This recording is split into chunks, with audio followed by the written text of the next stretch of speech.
Hello! Ako nga pala si Versi at guys, ngayon i-review natin tong chart na ginawa ng Esports Wingman. So nakita natin to sa Facebook.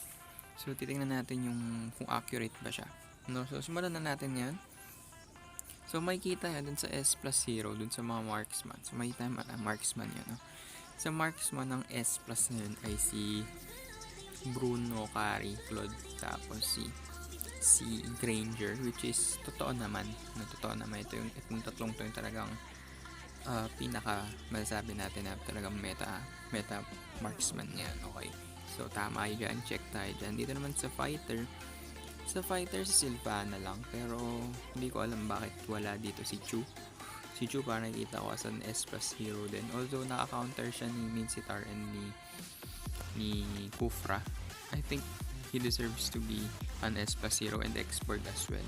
No, mga S plus 0 yan. Siguro yun lang yung dalawa, si Chu tapos si export. Sa assassin, si Lina, Natalia, okay. Pero Hellcart also, I will consider Hellcart as an S plus 0. Okay. Dito si Valir lang. Valir and Nana. No, Valir Nana para sa akin dito. Valir tsaka si Nana. S plus 0. Sa tank, Kufra lang. Pwede Hylos Hylos. And at the same time, Atlas. No? Pwedeng S plus 0 yung dalawang yun. Hindi ko alam kung bakit S lang. No? Pwede yung dalawang yun din sa S. Sa support natin, Digi S plus yan. Sure yan. Hindi dapat sa S lang yan. Talagang S plus yan. So baba na tayo, no? So yun yung mga may sa MM wala tayong problema, pero sa the rest parang may konting lang. Base sa opinion ba? Ngayon naman sa S natin, okay, considerable. S yung tatlong yan, Kimi. Pero Kimi, hindi, siguro medyo umina na kasi Kimi. Pero yes, S lang yan si Kimi. So dun nga sa fighter, Geomord, Badang, A plus lang siguro yan si Badang. No, for me, si Badang and si Freya, hindi ko siya masyado nakikita na ginagamit. Hindi siya ganun ka. I think A plus lang yung dalawang yan. Ito, si Ling, since may Kufra, sige, considerable na dyan na siya.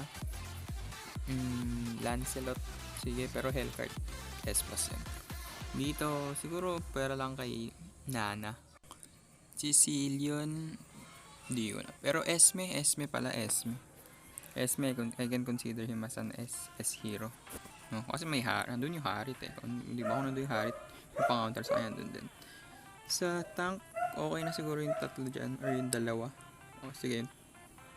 Pero yung dalawa lang yung sure ko dito, yung S, si Lolita, tsaka si Uranus.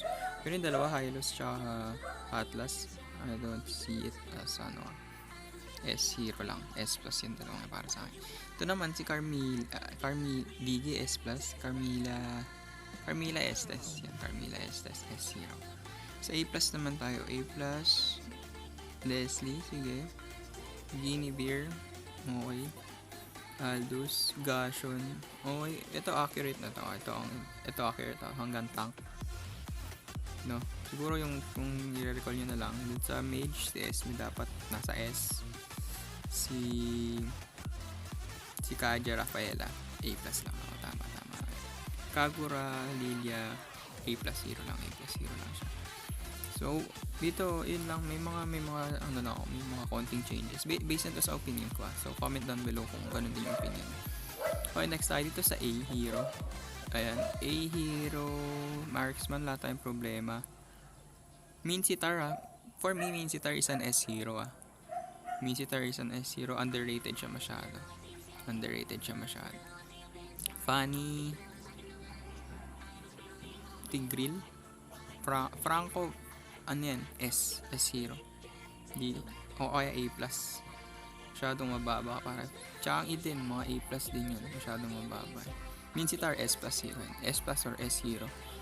Underrated lang, walang gumagamit din yung bakit. Sa B, Laila.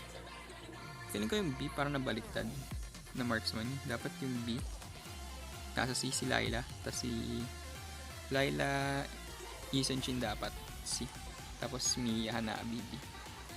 Tapos sa fighter, Fighter. Okay naman tayo dito. Angela, hindi tayo okay dyan. Faramis din, isa pa sa mga underrated heroes din yan. Faramis dapat nasa taas yan. It's either A or A+. Ito din si Angela, dapat nga S yan. Or A+ man lang, masyadong mababa.